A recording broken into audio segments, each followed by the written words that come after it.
Excuse me, please tell me, how do you pass your all the laundry? Thanks for the asking. Actually, I get up early in the morning. Then I go to washroom and get fresh. Next, I say my prayer. After that, I go to my private class. Getting back home, I take my breakfast. Then I join my online class.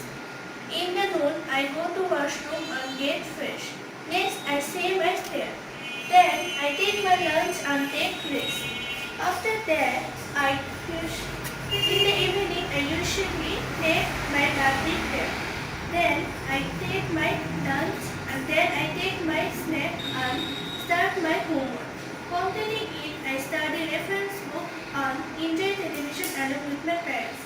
Next, we all of our family members have supper together. After that, I go to my personal room and join with my personal work.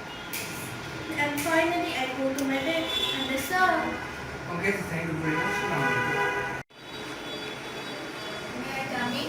yes, excuse me, please tell me, how do you pass your all the laundry?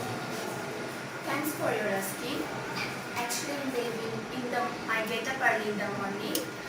Then I go to washroom and get fresh. Then I say my prayer. After saying my prayer, I go outside for morning walk. Getting back home, I complete my breakfast. Then I start my study. Completing my lessons, I prepare for my coaching class. In the evening, I usually visit around the rope of my house. Sometimes I try to play video games. However, in the weekend, I make it door. Before sunset, I get back home. Getting back home, I get fresh. Taking a cup of tea, I start my homework. Completing it, I enjoy television along with my parents. Then I start my study. Completing my lessons, we all of our family members have supper together. Then I go to my personal room and join my personal activities. Then I go to bed and that's all. Thank you very much.